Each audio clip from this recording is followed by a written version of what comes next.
lighting for this video is not the usual, but that's all good. I like the vibe that we got going. Like, it's kind of really cozy with the light being very dim, you know, instead of like how I usually have it bright. Yeah, but we can do some reading, believe it or not. So I've been trying to get back into reading. Whoa, it is windy. Holy shit. So yeah, I just trying to get into reading, because, like, for my attention span, to be honest, you know, paying attention to certain tasks, and also learning, you know, reading for that sake too, and knowledge, but also for my attention span, is I think my phone has fucked my attention span. It took me about 2 minutes for my mind to settle down and stop ticking, for me to actually be reading this book and take information in, which is crazy. Yeah, and like, your mind might be all over the place right now, you know, you might have that short attention span too, but that's why we're here to read, right? We're here to focus up and just read. The book is called Be Useful. Seven Tools for Life, from Arnold Schwarzenegger, okay? And it is a very motivating book. It's yeah, I'm gonna have to squint my eyes to read this book. It's pretty dark. Right, so the 7 tools. 1, have a clear vision. So these are like the chapters of the book, right? 2, never think small. 3, work your ass off. 4, sell, which is the one that we're going to be reading, because that's just where I'm up to. 5, shift gears. 6, shut your mouth, open your mind. Oh, interesting. 7, break your mirrors. And then there's a final thank you at the end of the video too. The book. So yeah, I don't know, just a bit of a motivational book. You know, learning from Arnold Schwarzenegger. Let's see, what chapter is this? Work your ass off. Okay, for the next chapter. Right here. See that? You can kind of see it. Sell.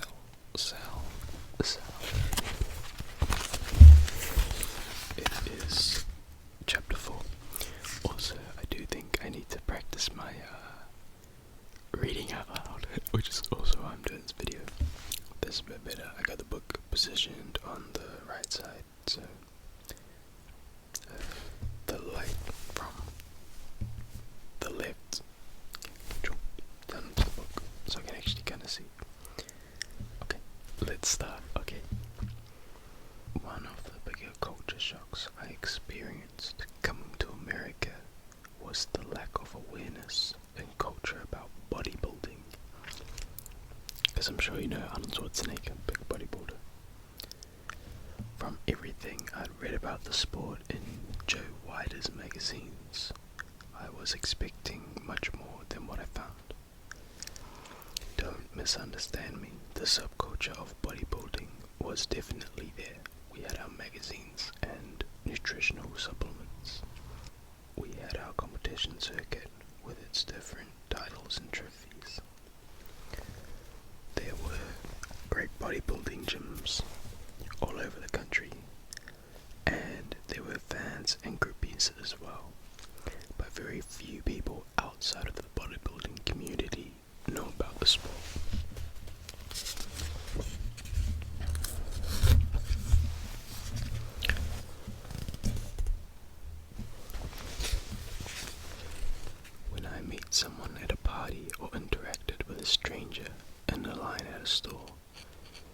saw how built I was, which wasn't hard since I walked around in shorts and tank tops all the time, they would say something like, "Wow, look at those muscles.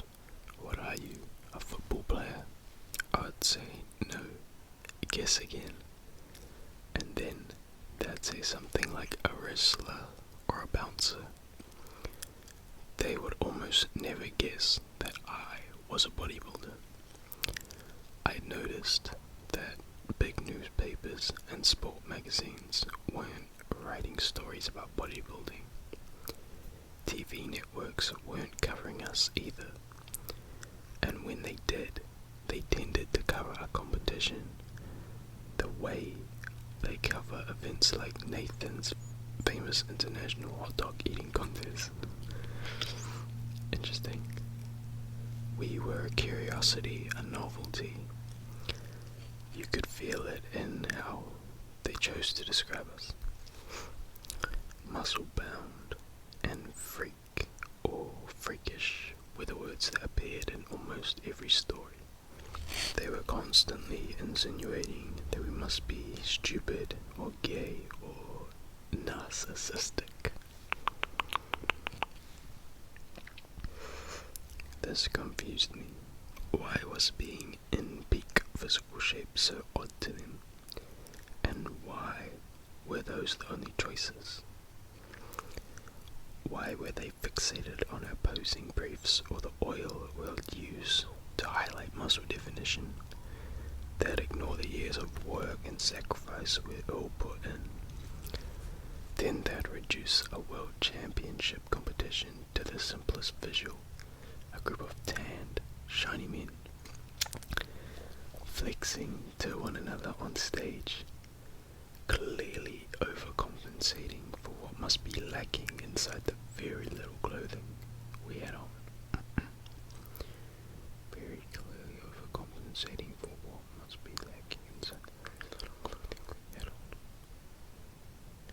Never lacking. There's my cat came to join us too in the background.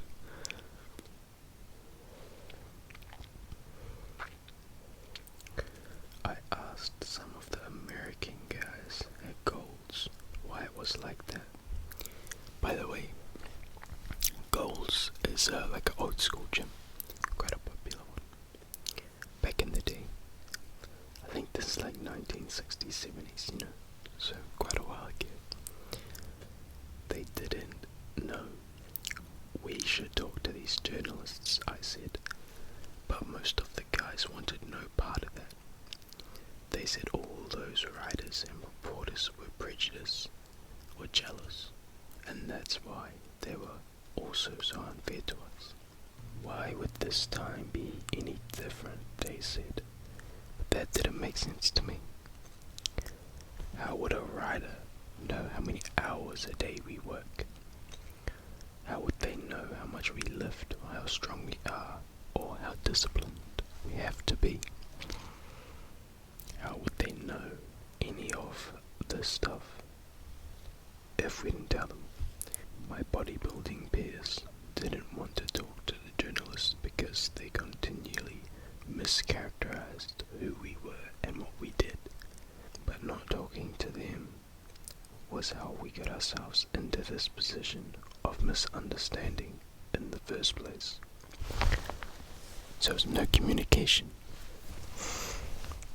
I was one of the youngest guys in the gym in those days, but I'd had enough experience doing sales type of jobs back in Europe to know that if you're trying to get exposure for something and grow your business, even if that business is an unconventional sport, you have to tell people about it. You have to communicate and promote so that people know it exists, so they know what it's all about and why they should care. In other words, you need to sell it. That's our job, I told the guys, to articulate what bodybuilding is to the public. Bodybuilding, why do I keep rolling my tongue on that? I think bodybuilding, bodybuilding. newspapers, TV shows, journalists, they shouldn't be our enemy. They should be our partners. They need stories to fill up their pages and their airtime just as much as we need our stories out there. If we want the sport to be big, we should be filling those buckets of space for them with our own description of the sport, our own ideas in terms of what makes it special. We couldn't expect them to fill the buckets the way that we could, and we certainly couldn't count on them to fill out the space the way we wanted them to. Just look at what happened when they were left to their own devices. If we wanted to change the image of bodybuilding, we had to be the ones to educate the journalists and therefore the public. We had to be the ones to explain the sport, to promote it, to sell it. When entrepreneurs and athletes and artists ask me for advice nowadays, it doesn't matter if they're talking about their newest product or their latest piece, or how to get representation. The one thing I tell them they should be doing more of is promoting, communicating, selling. Sell. You can have the most amazing idea, the most fantastic plan, the best in class of virtually anything, but if nobody knows that it exists or knows what it is, then it is a waste of time and effort. Might as well not exist. When it comes to realizing your dreams, you cannot allow that to happen. In fact, it should never happen, because no one is better equipped or motivated than you to sell your vision to the world. It doesn't matter if you want to move your family to a different country, or your football team to a new town, if you want to make movies or make a difference, if you want to build a business, buy a farm, join the military, or create a galactic empire, no matter what size of your dream, you have to know how to sell it and who to sell it to. Which brings us to this next part here: know your customer. Selling your vision means being open about what you're trying to achieve and telling your story in such a way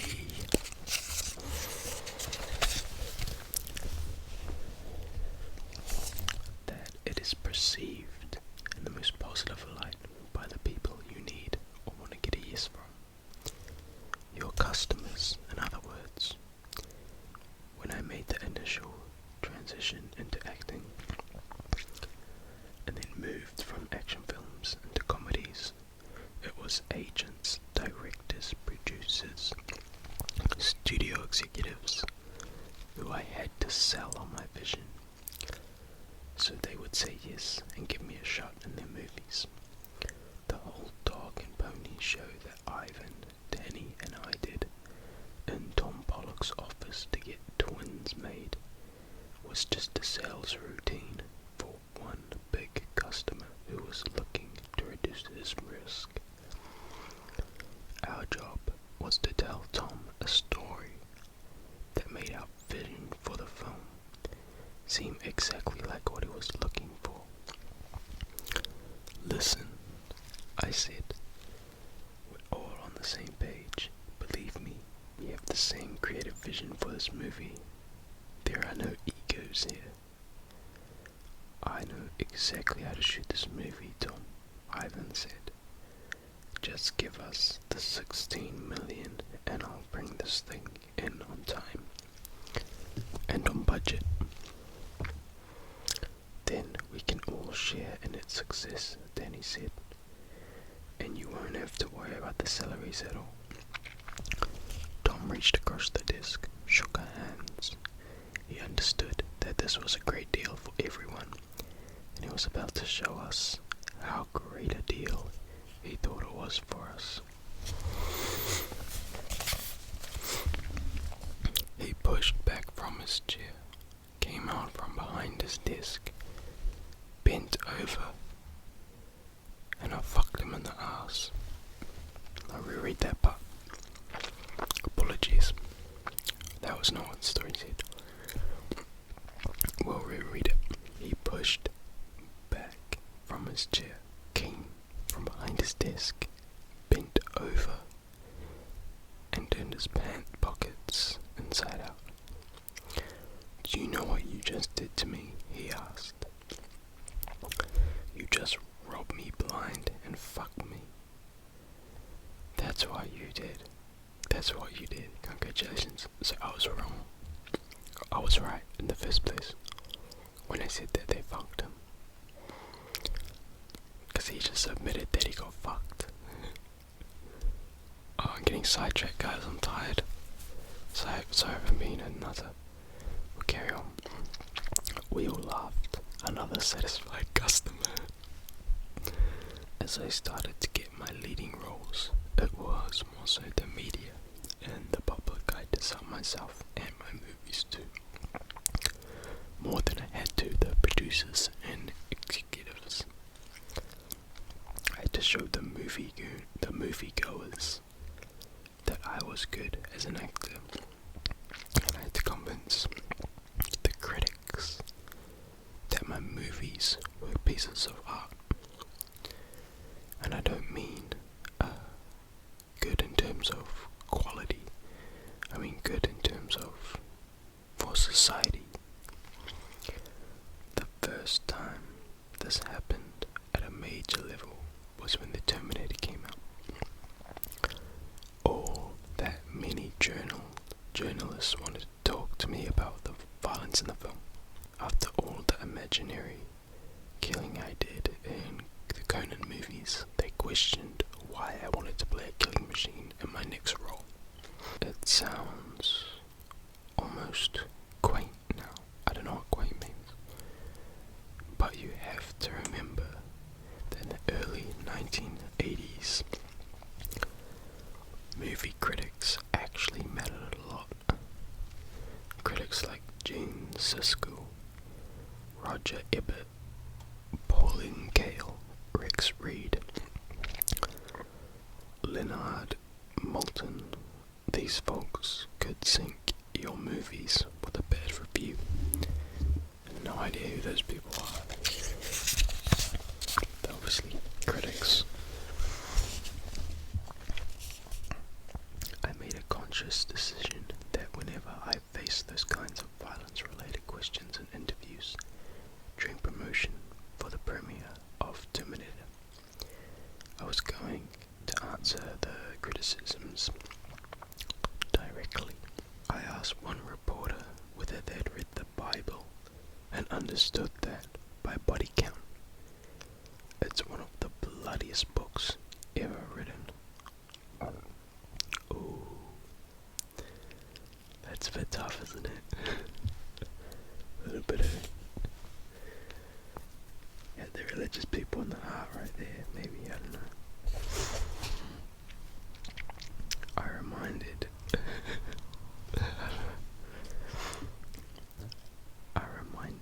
another reporter that the movie was science fiction and that my character was a machine representing a warning to the human race about technology. I explained that the script that James Cameron had written was by definition 100% pro-human. With every opportunity I got, I told the version of the Terminator story that was actually Jim's intention, not the one all these random journalists seem desperate to write. The end result speaks for itself. The movie was a box office success, and it got great reviews. I was fortunate that it was pretty obvious who I needed to sell to. If you take the time to understand your environment, it can become just as obvious for you too. The people you need to sell to will make themselves known to you, and you can put your your focus on them. Let's say you want to pursue your passion for throwing pottery. You have a vision for making beautiful dishes and selling them at local farmer markets or online. You don't need anyone to say, yes, this is your dream. There are no gatekeepers to the world of pottery, unless you want to take out a loan or finance for all the equipment and supplies that you'll need. Then you need a bank or a relative or a friend with money to say yes, which means they are your customer now, and it's now your job to sell them your vision. But let's say you don't need to take out a loan. There's still the matter of the people who you want to get ease from, just so that you know they're on your side. In this case, that could be your partner or your parents, who are worried that if you quit school or quit your job, you'll run out of money and you'll go broke. They aren't naysayers in the traditional sense. They're just scared for you and for themselves. Obviously, you don't need their approval to pursue your dream, and you shouldn't let it stop you if their approval doesn't come. But if you can sell them, it's always better to have them in your corner, those people in your corner. As a teenager in Austria, I learned about selling in vocational school, and as an apprentice at a hardware store in Graz, I did all the jobs you would expect to do at a hardware store. Deliveries, inventory and restocking, sweeping up, bookkeeping, customer service, and of course, sales. It was on the floor, watching the owner Matt, where I learned the most about selling and why people buy things they do. Not just products and services, but ideas too. Matt could sell all kinds of things to all manner of people, because he paid attention and tuned into them. I remember one afternoon, a husband and a wife came in to look for a tile. Matt greeted the wife politely and immediately turned his attention to the husband, which was customary in culture like Austrians in the early 1960s, because he was the head of the house. Matt pulled out a selection of tiles and laid them in front of the couple. He started explaining the positives and the negatives of each color, style, directing his words to the husband. He asked the man whether he preferred one style over the other, one color over the other. He asked what room the tile would be installed in, what his budget was, when they would need the towel. Very quickly the husband got annoyed by the questions, which confused me. All of Matt's questions were standard, necessary questions. A typical customer would be mad if they weren't asked these questions. Then I noticed Matt shift his body towards the wife. She was interested in these questions. She had opinions about the tiles. She was engaging with him and considering everything he was telling them. Matt understood that he had been talking to the wrong person. The husband might be the one who was making the money, but it's the wife's opinion and decision that mattered. She had a clear vision for what they were going to do with the towel. Her husband didn't care. He just wanted to make her happy and write the check.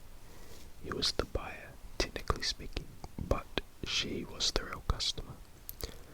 she was the one Matt needed to get ease from. He directed all his attention to the wife, and after an extended conversation that didn't include the husband at all, they arrived at a decision. "What do you think, dear?" she said to his husband. To her husband. Yes, yes, whatever you want," he said, not even looking at the towel. Matt presented him with an invoice for the total cost and wrote a check on the spot without asking a question. "What did you learn?" Matt said to me when the couple left. "How to sell our merchandise," I said, unsure of what he was really asking. "Yes, but that's just one thing," he said. "Did you see how I switched and started paying attention to the woman? It came from her that they wanted towels from their bathroom. It came from her what colour the towel should be. So I put my focus on her." "I noticed that," I said. "When a couple or a group comes in," he said, "you need to figure out who is in charge, who is passionate, and whatever it is you're selling, who is the one who engages the most with you. You need to know who is the customer, who is the boss, and who is making the decisions." I will never forget that interaction and what it taught me about paying attention and tuning into people. You can never take for granted that you know who your customer is. It's not always obvious who you need to move toward a yes and who you need to move away from a no. Unless you pay attention to who is paying attention to you, it's impossible to know for sure who your vision is attracting positively or who it might be impacting negatively. A big part of selling your vision is seeing how the world around you reacts to what you're trying to do. It's how you figure out who wants to say yes and who you need to say yes. If you can do that, you will know who all your customers are before they even know what you're trying to sell to them. Okay, I'm gonna leave it at there because I'm tired as shit and I want to go to bed. I hope you enjoyed my reading. Okay, trying to get a little bit better, reading is a skill, so it is a skill. You have to pay a lot of attention. If you made it through the whole video, pretty please let me know. Pretty please, just let me know, please. I want to know if people, even if it's just one person, watched the whole thing. I want to know. I'm genuinely curious. If you do, if you did, you have a good attention span, and you should give yourself a pat on the back for that, because I don't think I would watch a whole video of reading like that, do my head in. But thank you for watching, and stay safe. Ka kite, see you next time.